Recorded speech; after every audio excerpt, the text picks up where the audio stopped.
Okay, we're back. Oh gosh, yeah. Wait, I was live? going to do something funny, and I didn't have time to prep. Oh geez, I had my video game hat on. I didn't have my show hat on. Oh man, I wish I'd have known. Anyway, welcome. That was pretty embarrassing. Welcome back to another episode of Twitching Upstream. Literally my favorite show that comes out on Tuesdays, and that's because the book of Boba Fett comes out on Wednesdays, and nothing else is on currently. But anyway, if you know us, then you know that we are Some Nobodies. We have a website again, somenobodies.com. We have some amazing shows, one of which is called Talking Upstream, and that was the first show that we did visually. I was going to say it was our first award-winning show, but that's not true. That's not true. That's one of not true. Our first award-winning show is Silicon Angels, which is an amazing show, and I definitely suggest checking out that show. But anyway, Talking Upstream is a show where Dylan and I, we find some of our favorite creators of podcasts, movies, board games, writing styles, plastic or foamy hats that you can wear and look great doing it. But anyway, we find our favorite creators and then we interview them. We ask them what their process is, what makes them create, what fuels their fire for content creation. Is that your podcast hat? That's my Stormy Cromer. Yeah. Oh, shout out to them. That's somebody else's hat. That's what? Simon's hat. That's right. Yes, yeah. You're right. Anyway, so we have for a minute. We have 42 episodes of Talking Upstream. You can go check that out over our YouTube channel. What we wanted to do, instead of just keep pitching ideas over and over and over again, which we can do, we can and we will, trust me. But we wanted to find the coolest ideas and then really work on them and actually maybe do something with them. So we decided to do a live show weekly, throw it up on Twitch. So in case anybody wants to help out at any time, if you have a suggestion on where the story's going, or what we should be doing or anything that we should be talking about, throw it in the comments. Before we get going on the content creation part, obviously we always have something to chat about while people show up in the chats and show up in the streams and everything everywhere. So I talked to my friend Dylan for a second. Mr. Dylan. What's up? How are you, sir? I'm fine. Fine. I will not say any more about why I have that answer right now. Oh my gosh. Okay, well, I'm intrigued. All right, well, I'll find out later, and I'll definitely tweet about it. So find us on Twitter at Some Nobodies, and I will tweet about what Dylan's problem is. But as always, you can always text Dylan and find out for yourself, so feel free to do that. Now, we do, because of the project we've been working on a project that we're for all intents and purposes, really, we're just calling Blue Shoe Nick. Aha! I finally found you guys on Twitch. One step closer to deleting Facebook, which is fine. I don't know who Blue Shoe Nick is, but that's okay. I'm gonna say it's friend and family of the shows. Nick with blue shoes on. Nick with blue shoes. He knows who he is. Anyway, so the project we're working on, we actually developed on the show Talking Upstream with one of our favorite people. I guess. He is a faces. people. Yeah, faces, mouths. I'm gonna say one of my favorite mouths. Of all the mouths that I know, I have like 3 favorites, and this is one of the 3 favorites. Of all the podcasters I know, he is certainly one of them. He is definitely a podcaster, and he is of a mouth. So please, producers, welcome to the show, Mr. Michael Colby, who, oh my gosh, the mouth got a haircut. I'm going to request that you never say that I'm one of your favorite mouths again. Yeah. No, Something one of our favorite mouths always says. Just like when you request off at work and the manager says, that's only a request. You're not going to get it.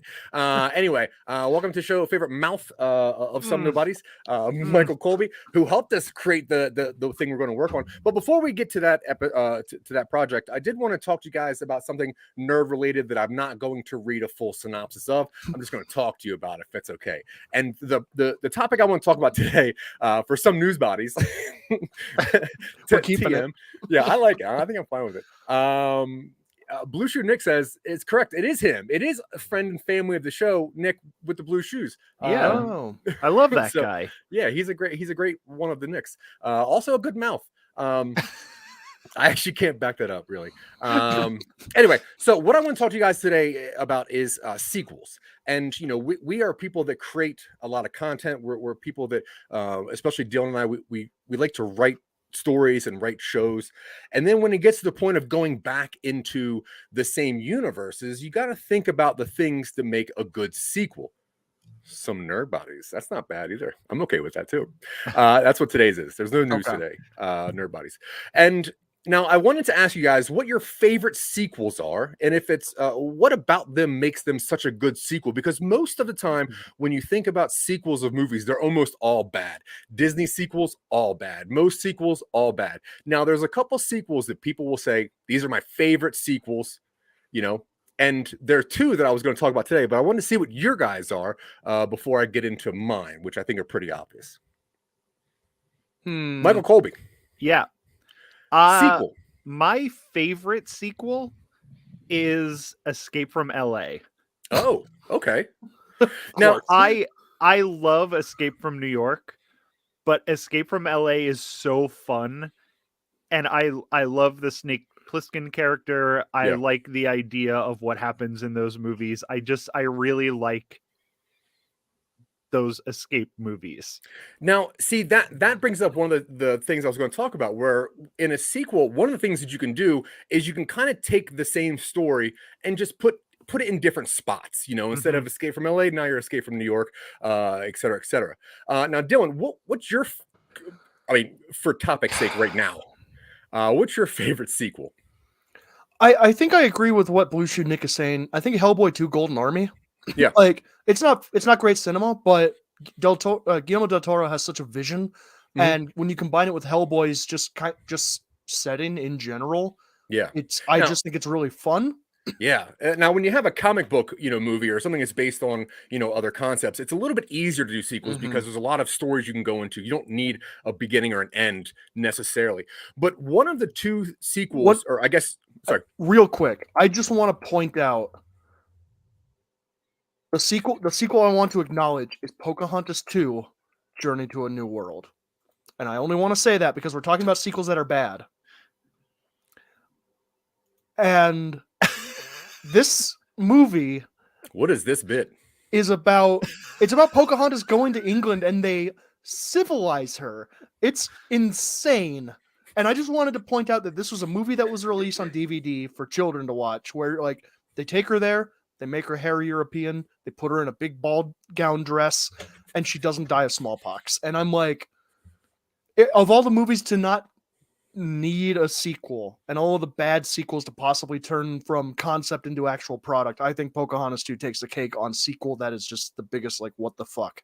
That's another problem I have with those 90s Disney movies is that they all got straight to video sequels and they're all just terrible. Yeah, except for a couple. Like all right, now this is not a joke, but Cinderella 3 is actually a pretty good and a pretty solid movie. Cinderella 2, absolute garbage, and that's not a joke. And I hope anyone watching can back me up on that. But Cinderella 3, pretty solid movie. Now, but what I want to talk about, like two of the sequels that I think people say are the best sequels, right? Empire Strikes Back, Star Wars, and also T2, Terminator. And I was wondering why, of all movies, those are the sequels that, you know, really stuck with people. And I really tried to break down what it is sequels should do. And because you kind of have to do a thing where you create something new while also making it feel familiar. And while doing some research, it turns out that, when George Lucas was doing Empire Strikes Back, one of the things that he wanted to do, he's a big fan of poetry, he likes how things rhyme. But one of the things he wanted to do was he wanted to completely just flip the movie upside down. And if you think about it, it's pretty interesting how he did that, where if you look at Star Wars A New Hope, the very last scene is the big dog fight, the big battle scene, where he put that in the very front of the next movie. And instead of making it, in the sky and in space, he put it on ground. So you start the movie in an action sequence, then you get to the emotion. Where in Star Wars, you start with the emotion and then you get to the action, which is pretty interesting. And in the whole second movie, everything is, flipped upside down, where you have the Empire actually winning in the second movie, where in the first movie they lost. And it's pretty interesting. And then when thinking about that kind of concept, Terminator 2 kind of popped in my head, where it's kind of the same thing, where you take the idea of what you're doing, but you just completely flip it. Where in the first one, Terminator's the bad guy. In the second one, he's a good guy. He says the same line, so you feel the same thing, but they're done by different people, and it has a different kind of feel to it. In the first one, Sarah Connors needs help, and in the second one, she's the one doing the helping, while still saying the same lines. And I thought that was interesting. And I think that's a reason that a lot of sequels fail, is because either the writer is just trying to mimic how the first things go. And I think that's why the Star Wars sequels don't do a good job. Because whereas every Star Wars, to me, seems, the ones that George Lucas did, and some of them are bad, and I'll give you that, but every single one is aggressively different. He had different settings, he had different machines, different droids. But until we get to A Force Awakens, where then we see the exact same thing again, where it doesn't rhyme anymore as much as it's just a facsimile.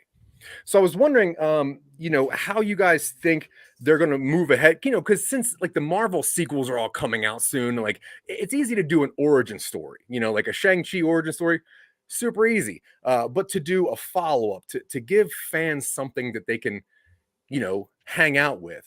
Now, Michael, I know that I don't know if Haunted Apartment Complex is necessarily a sequel, but when going back to like a second season of something, which I guess is really a sequel, is there sort of a sequel? I never thought of it that way, but it's sort of a sequel, yes. Now, is there things that you keep in mind when trying to keep the same feel, or do you just let it organically come out and just say, this is what I think the characters would do?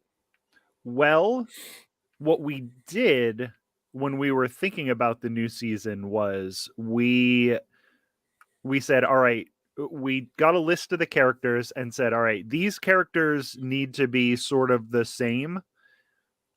And then let's flip, like some of these like secondary and tertiary characters, let's just flip them. And now like this guy is nice, or this guy, and then just let it go from there. Just like let the ideas come naturally after,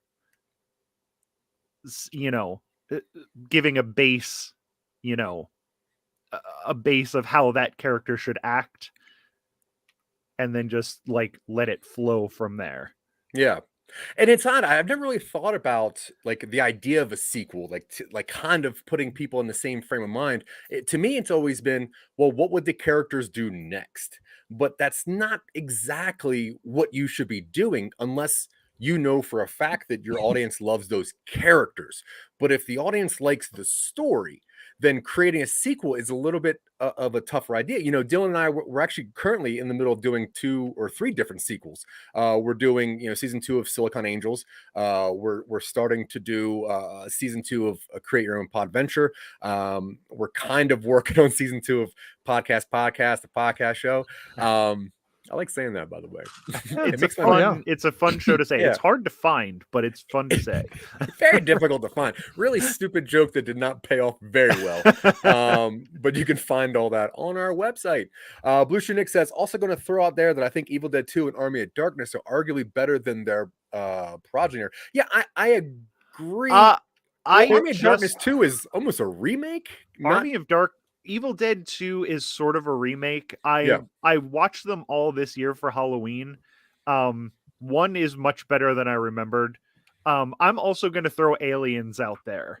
I was going to say, I expected one of the two for you, Zach, to be Aliens. Just because when you said Terminator 2, it automatically, because it took like almost a horror movie and turned it into an action movie. So James Cameron did very well 2 times within like 3 years of each other. Yeah. And Evil Dead 2 is sort of the same way. It took that stuff and like added a different element to what they already had. I kind of look at the Evil Dead and the Road Warrior universes as the same. Whereas like there was the original, which is really cool, and then they're like, I'm just gonna redo this and make it slightly better, and then it's like, now I'm gonna do a sequel that's fucking crazy.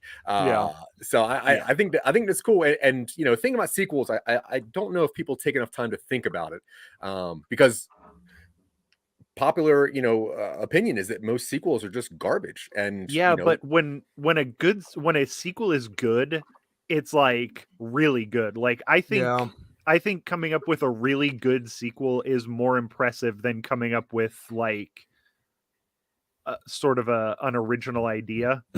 I agree. I mean, because we are living proof that anyone can come up with ideas. We can come up with a lot of really, really cool, interesting ideas, and we might even be able to pull off any of them and make them cool. But to get the same vibe again is something that is just interesting. And so I just put a lot of thought into that. If you're listening or watching along, let me know what your favorite sequel is. Throw it in the comments, throw it in the chats. Let me know. I'm interested in how people think about sequels. And if you do know Silicon Angels, where do you think that should go for season 2? Because that's interesting. So I want more of the old guy in season 2. I forget what his name is. Oh, Wilford. Wilford. Wilford will be back without a doubt. I'm so happy. And he signed up for that long warranty. We got to let him serve it out. Oh my god, he spent so much money. He spent so much money. So much money. I think he just fed that thing food until it rotted in her stomach.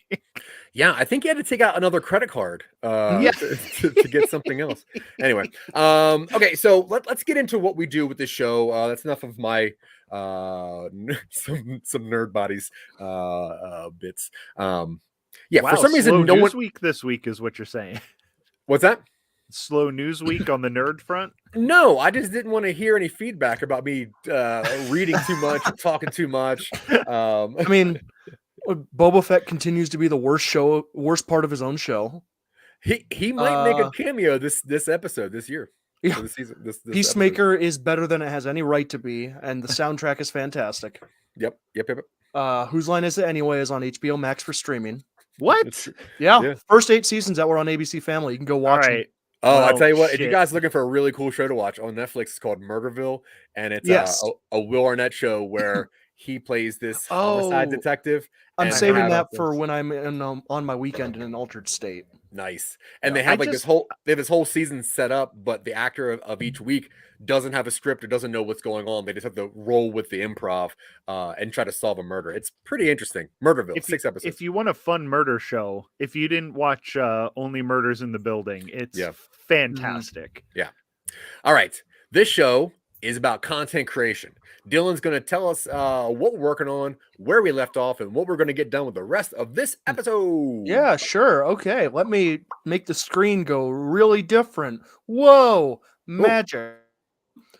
Magic of technology. What about our faces? Oh, they're still there. Our faces are so small. I can make your face big if you want, Michael. Don't worry. No, please don't. Okay. No, you can. That's fine. Nah.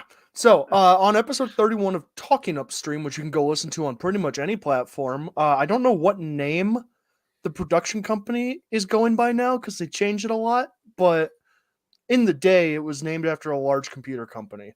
Anyway, on episode 31, we had Michael Colby and Jack Billings. What is the name of that now? It was Pod TV, then it changed. It was IBM TV, then Pod TV, now Too Much TV? No. Truth Enough TV. Snoof Watch? Snoof Watch. Snoof Watchers? Watch. Yep. Anyway. I think that's what you're going to change Some Nobodies name to, right? Snoof Watch. Snoof Nobodies? Yeah. You'll never guess where Dylan was spotted this week. On Snoof Watch. Snoof Watch. It's just it's Zack in his car on to go with binoculars. Does that mean you're a snoof? On to go? Oh yeah, on the go. ONDGO. On the go. Oh man, we're gonna have to change that because it turns out it's some sort of term that already existed. Whatever. Anyway, It sounds a little racist too, so you Don't probably worry don't about want to it. call your thing. No, that. you want to get robots your can't be news on the racist. go. They don't watch the show. I did the old Pepsi thing. Did you see that? It was stupid. Anyway, episode 31 of Talking Upstream, which was our show where we kind of spun out ideas and tried to turn them into outlines. We had Michael Colby down there and his buddy Jack Billings doing his absolute best to derail the conversation, as he does. It was great. Yeah.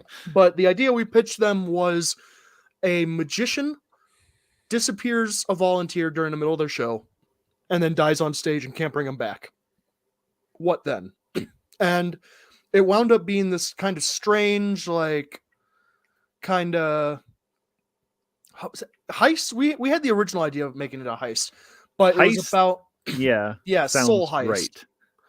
Right. And so we had this fun thing of like Alistar the Amazing was a magician who was trying to get revenge on a dirty cop, and the dirty cop knew it, and so swapped places with the victim. And then the victim's partner had to team up with Alistar's group of magician heisters or vigilante magicians of some sort and get the undeserving spirit out of hell. Hell heist. Yeah. And so we are one episode into this kind of series, and this is the development doc on that side of the screen. Because we use Google Docs, it's easy to share, it's easy to collaborate, etc., etc. So this was the original outline. Takes place in present day. Cop did something bad. It's the story I outlined. We see that hell is a massive bureaucracy, stuff like that. We decided that this was probably best as a movie length, or at least a one-shot story. Anymore, if you say a movie, I think that it's very possible to spin that out into a limited series, like a BBC-style 3-episode, 4.5-hour complete thing, or a 6-hour whatever. But it's going to be done and complete, and it's over. Yeah. We split it up into 3 acts because the 3-act structure is very, very kind of integral to human storytelling. Yeah, we did it that way because we're hacks. And because we're basic. Hashtag. The Act 1, what we had done so far. Main character and the partner go to a magic show. The partner gets sent to hell and Alistar dies. It was a group. They were going on a date. They were on like the boardwalk. Someone approaches and gives them 2 free tickets to a magic show. Cool. They go into the magic show. The ticket that the main character has gets called. They're not so into magic, so they give it to their partner and like, hey, you're really into magic. You go up on stage. I'm not a fan of being in front of crowds or something. Give them a lame excuse because the main character's kind of a schlub. Yeah. Partner goes up on stage. Alistar's like, yeah, bye. Vanishes them. Dies of a heart attack. Show's over. Yeah. Die. Nobody knows where the partner went. Kills it every time. Main character like kind of does some investigating. It's like, I haven't heard from so and so. Did they ghost me? Like, was this their elaborate way of getting out of a bad date? Realizes, their safety contact or whatever, their bestie who they called to be like, I'm going on a date with this weird guy. Whatever.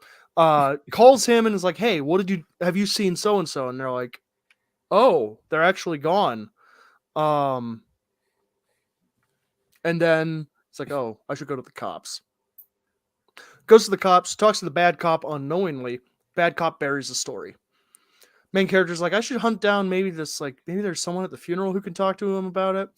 Goes to Alistar's funeral, meets a group of magicians, realizes that he was part of a vigilante magician coven who sent bad people. And Alistar's specialty, oh yeah, he's our hell guy. Yeah. He sends the marks to hell. And it's like, what? And then they realize that the partner was a mistake and just kind of an innocent person who wasn't supposed to be involved. So they're like, all right, buddy, we'll get your girlfriend back or whatever. And he's like, well, she's not, but okay. And that's kind of Act 1. That's what we had outlined. Yeah. We have Act 2 involves, and we hadn't done a whole lot of development on this, but the main character learns a minor magical ritual from Alistar's books because we need the main character. Michael had the idea that the main character should contribute in some way to the mysticism, or at least have something to do. Whether they can perform magic or whether whether they can perform magic or whether they have a really good grasp on theory. You know what I mean? Like, Yeah, they're the knowledge. we definitely need our main character to do something I because we're guess. basic. They got to be there. We talked about potentially kidnapping the cop to see if they could exchange the soul for the partner, and it goes badly, or they don't manage to do it. Like, that's the red herring plot, is like, we're gonna kidnap a cop and trade them. Yeah. So one of the things that when we were talking to people and Talking Upstream, one of the things they do once they have like the basic concept and a couple of the characters, they hop to the end and they try to figure out how the ending should be to get the most successful ending, and then kind of bridge the beginning to that. Now, what do you guys think would make the most successful ending to the story, where we just have a first date couple, some random magic, I guess a hell heist, and what would be a successful ending to that? Would the main character become a magician, like having to keep like the magician is like in the movie The Santa Claus, where like whoever the person who takes him out now has to keep sending souls to hell until they have a heart attack. I'm sorry, Michael, what were you saying? I'm a big fan of an ending and then like no follow-up. So don't not allude to a sequel. Yeah, I say we get I also really like the humor of the kidnapping going wrong. Yeah. So they just have to like steal this person and run out of hell. So I like the idea of them getting out of hell with this person and then movie's over. Like, no, like, oh, and then this person then these two got married or whatever. Like, it's just, that's the end of the adventure. Yeah. I'm into the main character not becoming like a Santa Claus. Well, kind of. Like, I'm into the main character not ending the movie super like proficient in magic. I think the example that comes to mind most recently of that trope is the movie Guns Akimbo with Daniel Radcliffe, where it's not bad. It tries really hard and it mostly lands the mark. But one thing that I really dislike about movies like that is that your main character starts off with zero relevant skills, and over the course of the movie's 48 hours, at the end of the movie, they're like, I'm going to continue hunting down this crime gang. I'm a master gunfighter now and a tracker. And it's like, you're not, though. You're a troll fighter. He's got guns for hands. Not at the end of that movie. But you know what I mean? Like, I don't like the main character leveling up. Yeah, I got you. From level 1 to level 15 in the span of a single 90-minute movie. I prefer Michael's kind of thing, where it just kind of like, we got him out. You want to, hey, like, sorry that happened. Like, you want to give me another chance? Like, I promise this time, all right, no what more about magic this? shows. And then he's just like, no, I'm never going out with you again. Movie's over. Oh, okay. What about, okay, that's not bad. I like that too. What about we spend the majority of the movie building the team, having to talk these people into going to hell, having to kidnap people to possibly swap the souls, but it turns out hell's cool and they like it, and and like they want to just hang out there, and it's pleasant. I also love that. I usually don't like your ideas, Zach, but I like that one. Yeah, I thought about this one long and hard. But yeah, that's what she said. What did Blue Shoe Nick say? He said, I enjoyed Guns Akimbo, but mostly for the rest of I don't remember who he played. I don't get that reference, actually. Oh, he's the homeless crazy guy. Oh, okay. Oh, yeah. Yeah, I like a good in the know homeless character. That no homeless. No, that's not funny. Like the guy in Home Alone. Right, yeah. He's not homeless, is he? Alone. It's Jesus. He lives in the church. He's talking about the lady in the part 2. Or the lady in part 2. Yeah, it's been probably 30 years since I've seen a Home Alone movie. Yeah, well, the first one's worth it. All right, so where do you think we should get to the end? Well, I think that maybe we should go with Dylan's ending. I think that's kind of cool. Where they get the partner out of hell, Everybody parts ways. MC casually, jokingly asks partner, Yeah. So what's "Want to second try date? again? No Yeah. magic shows." No hell. Partner Says hell no. partner says, "Hell no." Movie Ooh, ends. that's the name of the movie, and then you get the Hell titular no. line as the last line of the movie. Yeah, all right. Oh, so the movie's called Hell No. The No wa- subtitle is, but why not? No way in hell. No way in hell. No way in hell is Part good. 2, when hell freezes over. So then the second movie is the partner trying to freeze hell over to get a second date. No, we reverse it. Main character gets kidnapped by Satan in the second one, and partner has to be like, "I don't owe you anything," and it's Because of the kidnapping. yeah, I don't know. We got to get to heaven. Yeah, let's not worry about He it. has to break into heaven to get his We got to soul break back. into. We got to break into heaven. Cool. Yeah. But it's So gonna take us I through think that's a hell. good ending where they succeed, and partner, the romantic partner is like, "I am not interested. Yeah. I'm exercising my agency and leaving this movie on my own terms." Yeah, that was terrible. That was the worst experience of my life. Yeah. And Like it was even all something your stupid fault. when like they finally get the partner, the date from hell, and they go, "Man, that was crazy. Like, so what do you think about magic now?" And the main character's like, "No, I still fucking hate magic." And they go, "Well, then we can't be together." It'll never work. This is never going to work. Yeah. It's never gonna work. It's never gonna work out. It would also be fun if the main character was complaining the entire movie about, having to rescue this going through all this trouble to rescue this person that they went on one date with. Yeah, like they get the right amount of people and they go, "You don't even need me to go get her. What are you doing?" And they go, "We don't even know what she looks like. We don't even know what her name is. You need to come there." And it's like, "Oh God, I thought, Yeah, Yeah, I and thought then you were after gonna all do this. that, then the partner's the one who doesn't want to Yeah. go out again. It's like, so am I am I worthy of a second date?" It's like they lost an arm and they're all like burn up and everything. And like, no. Hell no. Hell no.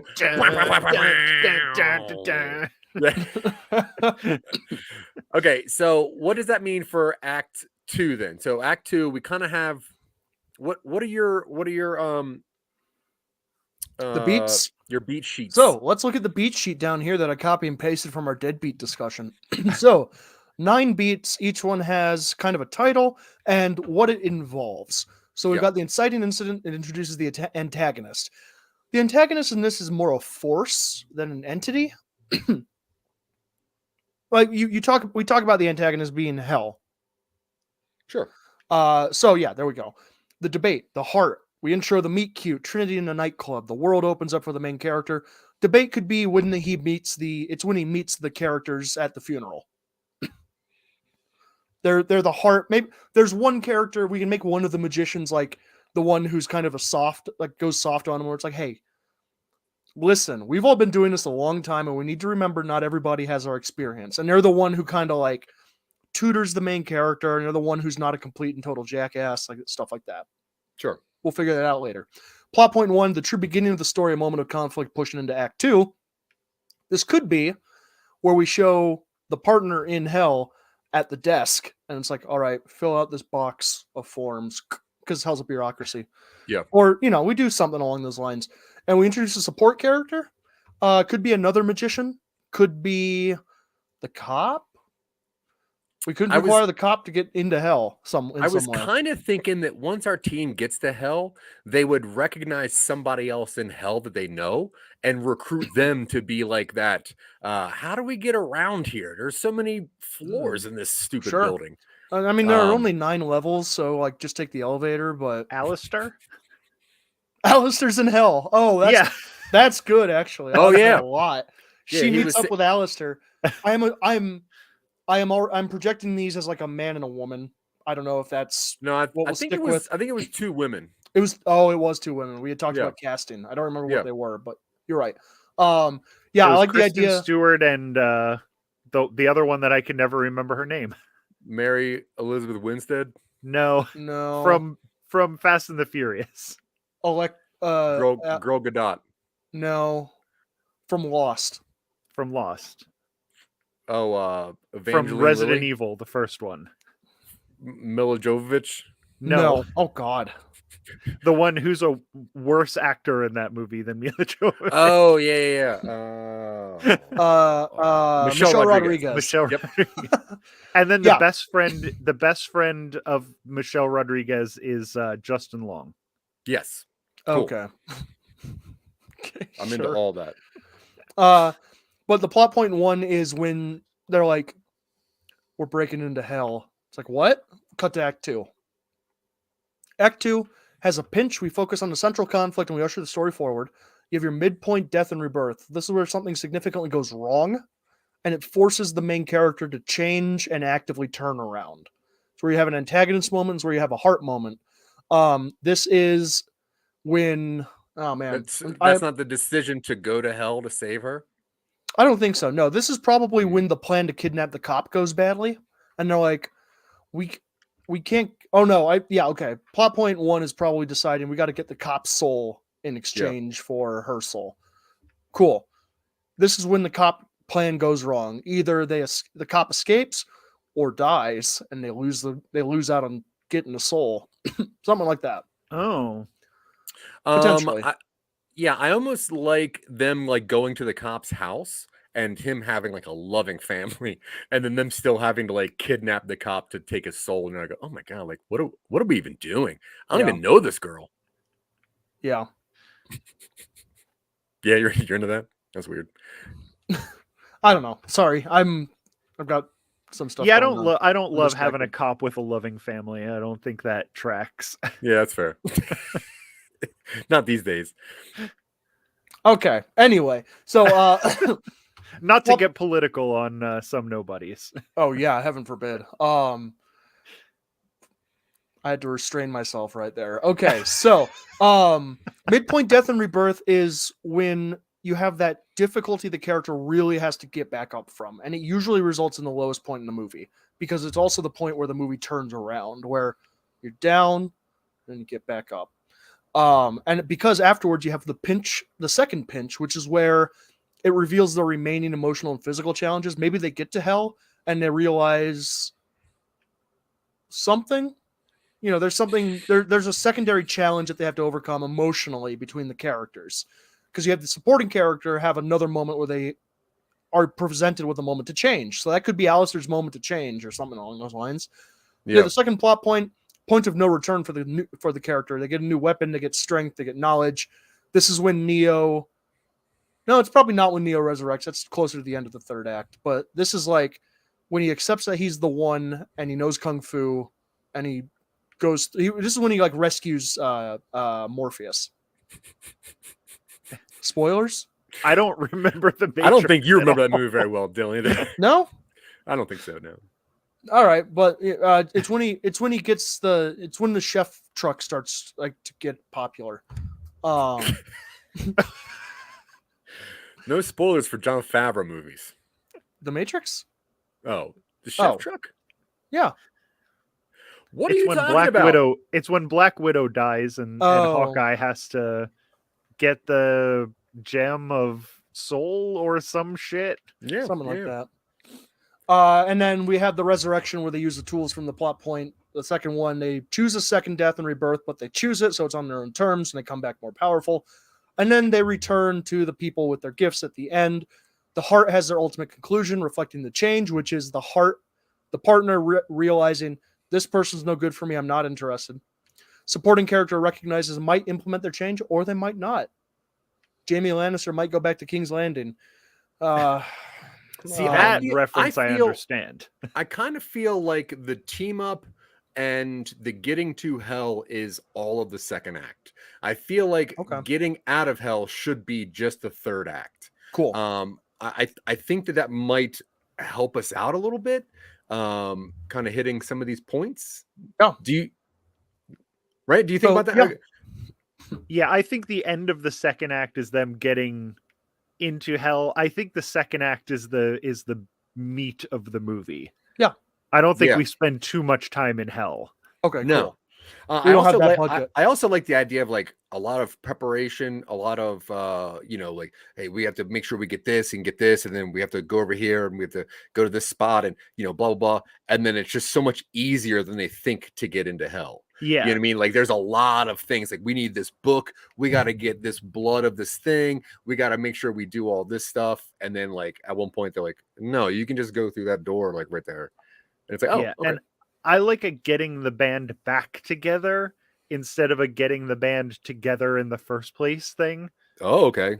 So maybe maybe the magicians like all know each other and they have had to do this before.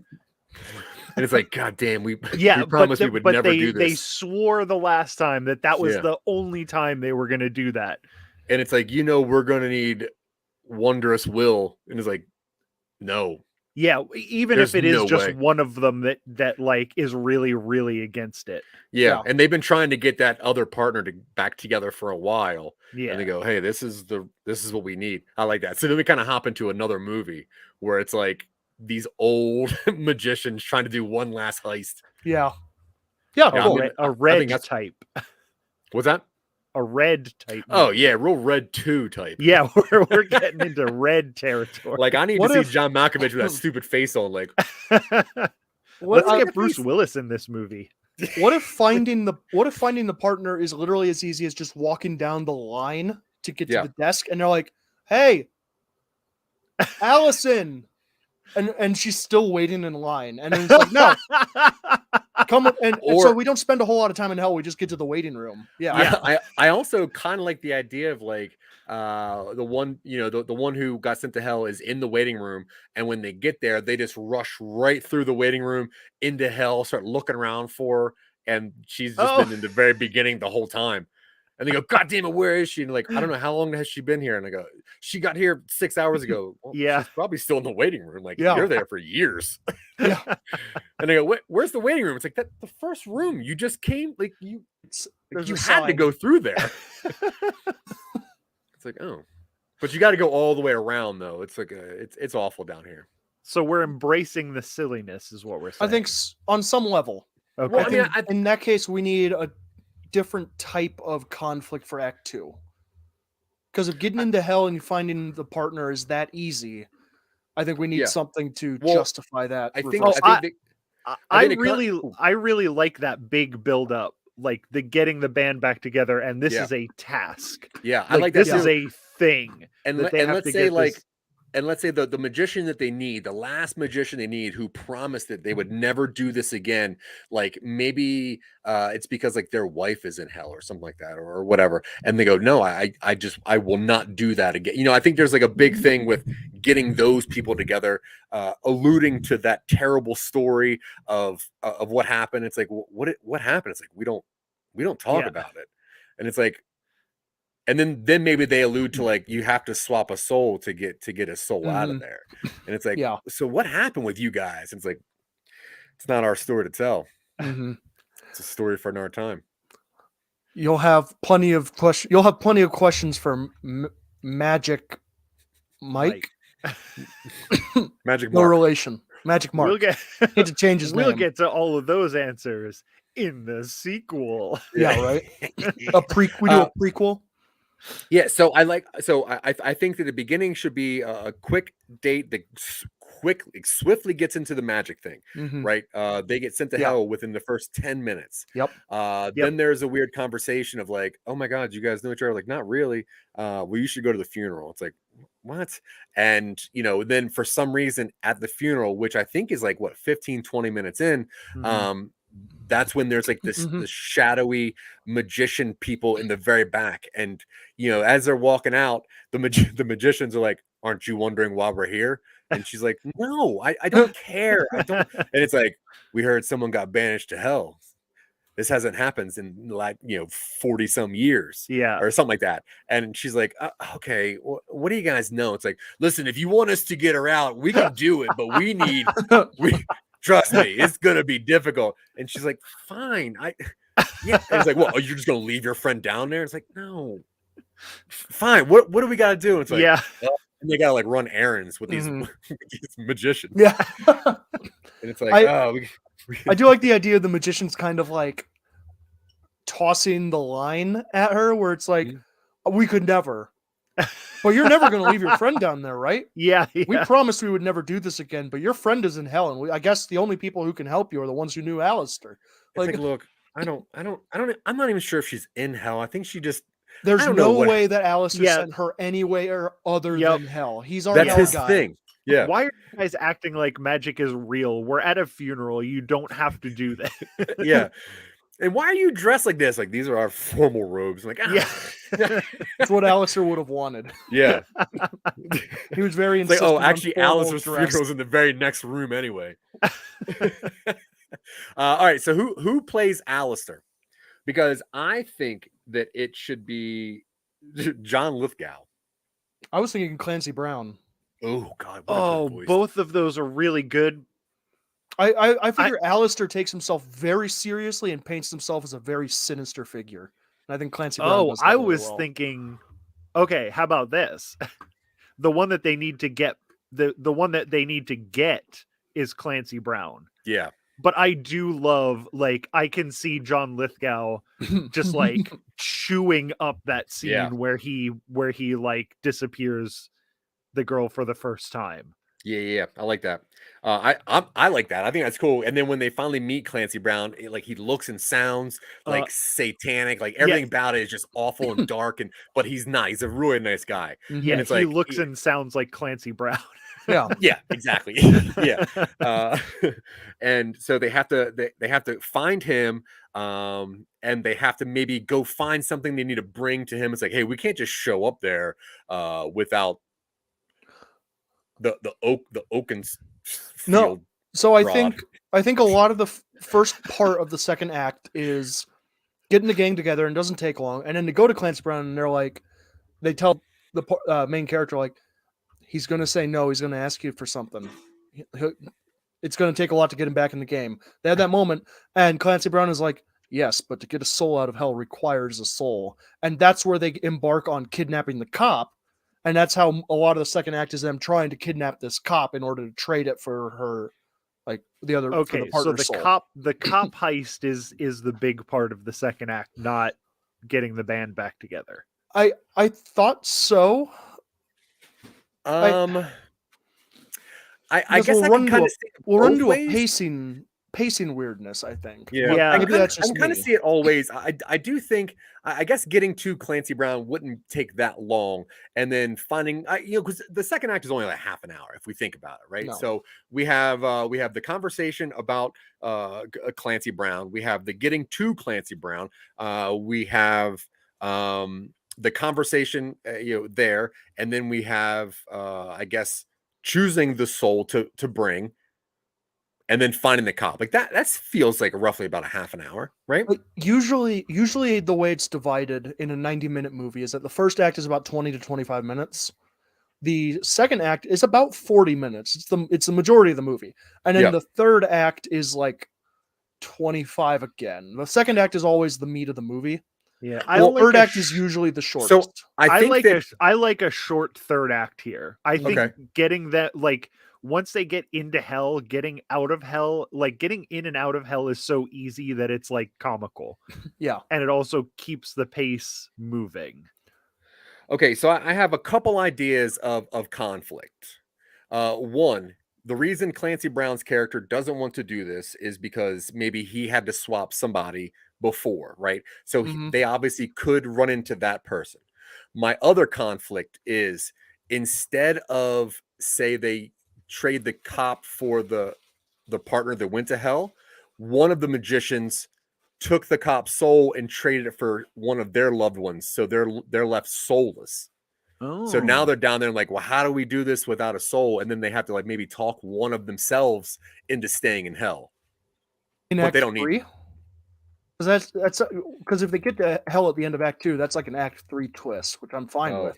I'm just saying, pacing wise, like that would need to take place at the end of the movie. Yeah, that's fair. Yeah, I was just trying to put something weird into it. Oh, and it is the Clancy Brown character, the one who didn't want to do it in the first place, Yeah.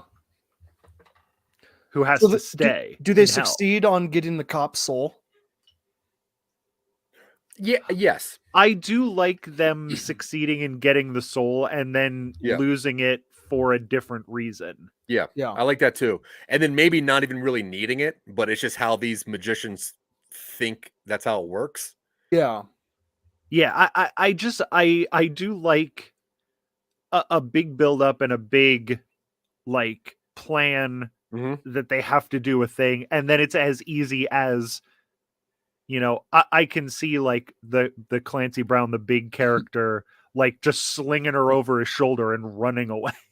Yeah. And then when they get to hell, like the Clancy Brown character and the Alistar character, like they could fight about something, and that could be the reason that one of their partners or like their assistant or whatever was actually, you know, disappeared the last time.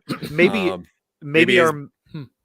our main character makes the decision. That's our like growing point, is that the main character makes the decision that they're going to trade themselves because they think it's their fault for the partner being in hell, and then Clancy Brown just grabs her and throws her over her shoulder and they all escape. Yeah, I like that. Just super easy. It's like, we're just going to get out of here. Yeah, we're just going to get out. So like, you don't have to do that. I'm just going to grab her and we're leaving. Yeah. Blue Shoe Nick says, I was away to eat dinner. Has this turned into Marxist propaganda yet? Because I see an opportunity. Well, I mean, the opportunity, Michael Colby's here, so it could turn that route any second. Nick, you know me too well. It got very close. It did. He was asking some weird questions a second ago. Talking about theory. Yeah. Look, comrades, I'm just here to say.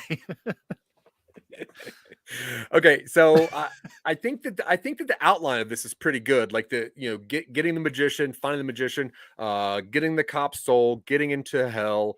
There is that little bit of maybe fight between Clancy Brown and Alistar. Maybe Alistar's the one that steals the cop's soul, and they're like, "Well, what do we do now?" And then he tries to trade it for his own. Yeah, he's like, "Yeah, I want to trade this good. for me." It's like, you can't do that. And it's like, no, I want to trade this soul for me. And then maybe put me back in my big, lovable, insane John Lithgow body. Yeah, maybe Clancy Brown's character's like, you don't need to trade souls. I didn't know why you guys wanted to do that anyway. And they're like, well, and the other magicians are like, well, Alistar said you had to trade souls. He's like, no, that's not what you do. You literally just Alistar says stuff. Don't take him seriously. And like, no, you don't need to do that. And it's like, well, then why didn't you tell us that in the beginning? Well, nobody asked me. It's like, I thought the soul was part of the gang. And look, I don't want to be here. I said that from the beginning. It's like, look, all you wanted was her. Well, let's just go. I like it. Wait, can you just leave? They haven't processed my paperwork yet. I haven't clocked out yet. We haven't processed your paperwork yet. I do like a nice Clancy Brown, but also a gruff Clancy Brown. Yeah. I like just a kind of an ignorant Clancy Brown, like that just kind of gets mad that other people assumed something. Yeah. It's like, look, you didn't ask. I'm sorry. You didn't ask me. Why? Of course, Alistar tells you everything. So I think that's cool, because I think the chunk of that would be the middle part, which is getting Clancy Brown, talking him into doing this, learning a little bit about their backstory enough that that there's some tension there, and maybe this is why he doesn't want to do it. Choosing the cop, I guess somehow finding out the original person. I don't know how we're going to do that. Yeah. But I guess maybe that's what our main character does. Maybe our main character is like a private investigator or something. Well, I was kind of thinking that, since Alistar doesn't know the person that he's sending to hell, I would assume that maybe a mob person is the assistant, and they hand him a number, and they're like, "Hey, I'll call up number 55," and they're the ones who put the right person in the right seat. So, and then maybe if Alistar he did a mistake earlier, and that was his old magician's assistant, who was maybe Clancy Brown's twin brother or partner or something. And that's why Clancy doesn't want to go to hell, because now Alistar's down there and he doesn't want to see that piece of shit anymore. I like the idea that Alistar does this as a side hustle for the mob, where it's like Alistar's a hell guy, but he also takes a lot of contract work, and maybe this was a contract job that went wrong. And now, then we can have the organized crime angle poke in at 1 or 2 points where it's like the magicians versus the mafia. And you do fun stuff with that. Yeah, My I'm into goodness, all we that. are getting into mini-series territory now. Hey, a little you bit. got Well, me. we can condense this. This is a trilogy, trust me. We don't want to rush through. I mean, magicians versus mobsters. That's not something I want to rush through. No, you're right. We'll note that down for talking Yeah. talking upstream. All right, cool. I think that's a good place to stop for right now. Yeah. What we I'm not sure how much notes we've taken, but what do you I don't know if we actually got anything done this episode. Yeah, we did. Oh, we did. Yeah. Okay, good. I think so. All right. I All think right, so. so next week we're going to obviously dive back into this and then really flesh out all of Act 2, which seems like the meat of this thing. Mhm. And I like the idea of maybe having the kind of movie where it starts somewhere and then you follow another movie and then you follow another movie for a little bit, so it starts out as like this weird date fiasco that turns into a get the gang together, which turns into a maybe a murder mystery to kill this cop, I guess, to get his soul, Yeah. which turns into just a balls out hell comedy with John Lithgow and Clancy Brown. So I like all that. So I think what we should really focus on next week is getting Act 2 together, making sure that is exciting and we'll follow more of a little structure. a little next week. confusing Now that we well. can kind of know what the general progression is, we can start plugging stuff in. Yeah, because I think you're right. I think Act 1 and Act 3 should be very, very fast. I think Yeah. Act 2 should really just confuse the audience as to what they're trying to do and where we're going to get. Because I think that's interesting. And then there's also the chance of a magicians versus mafia thing, which I don't think has ever been done before. So there we go. That's a side qual. Yeah, I just Cycle. really like a big build up to something that ends up like, I'll tell you my favorite joke later because it's very long. The But aristocrats? like I love a long ass joke with very little payoff. Yeah. Oh yeah. And there's no better way to do that than I'll tell you a joke later. Yeah. Because honestly, as of right now, I don't even care anymore. No, it's building up already. I can feel Yeah, the tension. for Dylan. Yeah. Okay, so I'll tell it next week. I'll open up next week with this terrible joke. very, very long, terrible. It's so joke. long. Yeah, it's about frozen grapes and nails and a duck, and it's just it so actually makes a lot of sense, but Yeah. it's just very long. It's about you Ugh, go to a very- restaurant, there's steak, I hate money and then problems. there's a burger, and then there's a hot dog, and then there's beer, and then there's wine, and then there's fruit drink. Yeah. There is fruit drink, actually. Oh, okay. You're right about that. I think Yeah. yeah. Blue Shoe Nick says, "Is there a place for purgatory to be a domineering form of bureaucracy that keeps the working class from know how great hell can be?" So the bureaucracy is Yeah. purgatory, and then if we actually would get to hell, It's parties. okay. Because it doesn't make sense that hell's a bad place. Purgatory is just the line into the club. Yeah, I just cannot figure out why hell would be bad. If the devil's bad and he digs sin, you'd think that place would just be like hopping at all times. Like Chuck E. Cheese in the 80s, not the 90s, not the 2000s. Yeah, Pizza Rat Casino. Yeah, showbiz. Okay, pizza so yeah, place, tune in they next knew. week where we're gonna flesh out Act 2 and keep this thing going. And I like this thing. I think this is a really cool project that we're working on. I like it a lot. So Michael Colby, thank you very much for hanging out as always. You look great, and I appreciate your mouth, as I said earlier. Why don't you let people find out where they can see that mouth move? Well, you can't see my mouth move much anymore. Hear It's the mouth mostly just flap. you can hear it. You can hear it feel- moving. You can feel it in the ears. You can feel it moving Ear on feeling. Generation Clash, a music podcast I do with my kid. Cardi B was last week, and next episode is Voltaire. We got I Love This Terrible Game, which is a video game show where we talk about video games. And Jack Billings presents Haunted Apartment Complex, which you alluded to earlier. This week, our episode is a banger, guest starring Zach Wiseman as the ghost of Adam Lynch, the Reading, Ohio butt stabber. Zach does a phenomenal performance. The episode was written by me, so it is hilarious. And Yep. It's just it really is a good one. It has Kevin Train Moxley, who is my absolute favorite, one of my favorite people. Real stand-up comedian. He's a real one. great Real he's stand-up a great comedian. character as Jack's brother, Kevin Train God. Moxley, and yeah, it's a really, really good episode. I'm barely in it. Yeah, so go check out Michael Colby and all of his friends over at those places. Especially check me out over there, because that'd be great. Eventually, you can check out Dylan over there, and why wouldn't you do that? You can listen to us, all the cool things that Dylan writes, and some of the things that I say, and a lot of things Dylan talks about at some of our shows, like Silicon Angels, a podcast show, Create Your Own Podventure, which is one of the coolest things that I've ever been a part of, which is great. But yeah. Go to somenobodies.com if you want to see what we're doing and while we're doing it. But special thanks to some people who really help us out and make the show keep going. And if you would like to be on this list, please go over to patreon.com/somenobodies, such as Tanya Sheck, Sarah Tkachik. We also have Red Flanagan, who's a superstar, one of the newer members over there.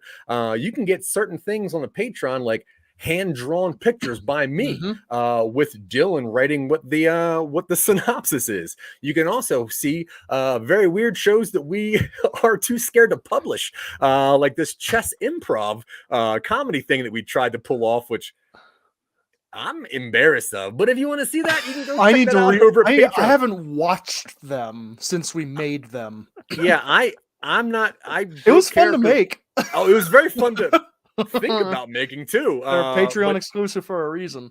Yeah, that's fair. But part yeah, of that thank is you that guys we're so afraid much. to reach out. Yeah, we put all our garbage on Patreon too. Yeah, Yeah. Nothing but a subscription Patreon.com/Jack dumpster. Billings.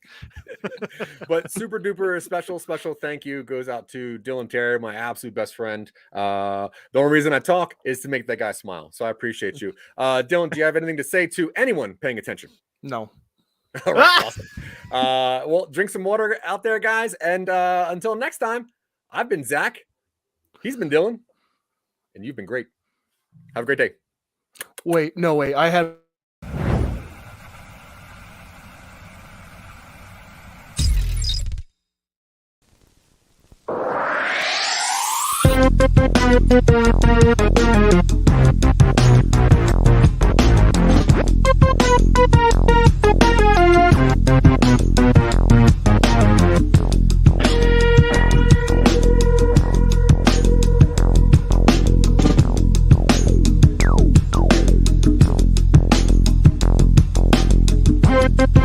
Thank you.